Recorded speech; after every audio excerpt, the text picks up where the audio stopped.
जर तुमले पण चिली पोटॅटो खूप आवडत असेल, बनवता येत नसतील ना, तर मी हॉटेल स्टाईलमा कसं चिली पोटॅटो बनवतात ती ट्रिक तुमच्यासोबत शेअर करणार आहे. पण नक्की बनवा. त्यासाठी मी 4 बटाटा लिहिलात, त्यांना साल काढली ना, ज्याप्रमाणे मी व्हिडिओमा कट करावं त्याप्रमाणे त्याला कट करल्यावर चौकोन कापा ना.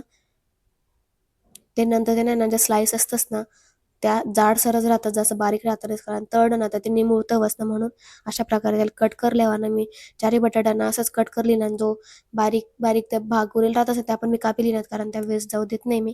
त्यानंतर त्याला एक स्वच्छ पाणी एकदा वॉश कर लेवानं. त्याने पाणी काढली ना मी. त्यानंतर एखादा कुठलाही साफ कपडामध्ये मस्त कोरडं पुशी लेवानं. त्यानं पाणी राहू देवाने देऊ शकतंस. त्यानंतर एका बाउलमा काढी लेवानं त्याले. त्यानं आहे ना 2 चम्मच कॉर्नफ्लोअर टाका मी आणि 1 चम्मच मैदा टाका ना. मैदा नाही राहिला तरी चालेल, कॉर्नफ्लोअर राहिलं तरी चालेल. सगळं मिक्स करा, जास्त यूज नाही करा ना कॉर्नफ्लोअर आणि मैदा. त्यानंतर कडकडीत तेल तळी लेवानं. मी यांसाठी लोखंडीच कढाई यूज करस, कारण त्यांना लवकर क्रिस्पी होस कुठलीही पण गोष्ट. त्यानं कलर लाल होईना आणि क्रिस्पी होईना त्याला काढ लेवानं. त्यानंतर थोडंसं तेल गरम होईना ना कढईमा, त्यानमा लसूण टाका, बारीक चिरीशीन कांदा टाका ना, शिमला मिरची टाका नी. हाई लाल होते तोवर ना एक मिश्रण बनवून, जेनी सिक्रेट ट्रिक राहस ना हॉटेलने, ती मी मिश्रण सांगणार आहे.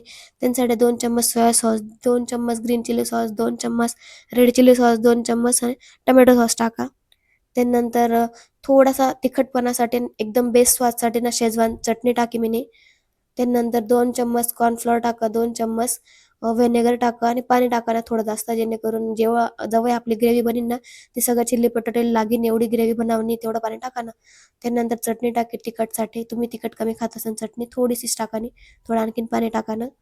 हे जे मिश्रण तयार होईन ना, ते जेव्हा कांदा आणि शिमला मिरची थोडंसं शिजलं ना, त्यांना टाकी देवानं. थोडं पाणी टाकीशीन बाउलमध्ये, ते पण काढी लेवानं. त्यानं चटणी आपलं ग्रेव्ही थोडी कोरडी होईन का, त्यानं मीठ टाका स्वादनुसार. त्यानंतर बटाटा टाका, त्यांना सगळं मिक्स करा. 1-2 मिनटं मिक्स करी होईना, त्यांना कोथिंबीर, त्यानंतर थोडीशी तीळ आणि कांदा राहत नाही का, कांदा आणि पात, ती बारीक चिरशीन टाकीन. छान असं मिक्स करा. गॅस बंद करशीन, 2 मिनटं त्यांना जाऊ द्या कढईमा. छान मिक्स करी होईना. चिली बटाटा एकदम सिक्रेट ट्रिकमा सगळ्यात जबरदस्त रेसिपी आहे, नक्की ट्राय करा. आणि हा रेसिपी आवडली आणि चॅनलला सबस्क्राईब करूशा जाऊ नका. मी हमेशा ना एकदम इझी रेसिपी शेअर करत राहस माझ्या चॅनलवर. असंच इझी रेसिपीसाठी चॅनलला सबस्क्राईब करूशा जाऊ नका. लाईक, शेअर, सबस्क्राईब, कमेंट नक्की नक्की नक्की करा. आणखीन कसली रेसिपी हवी नाही तर नक्की कमेंट करा. मी लवकरात लवकर शेअर करायला प्रयत्न करसू.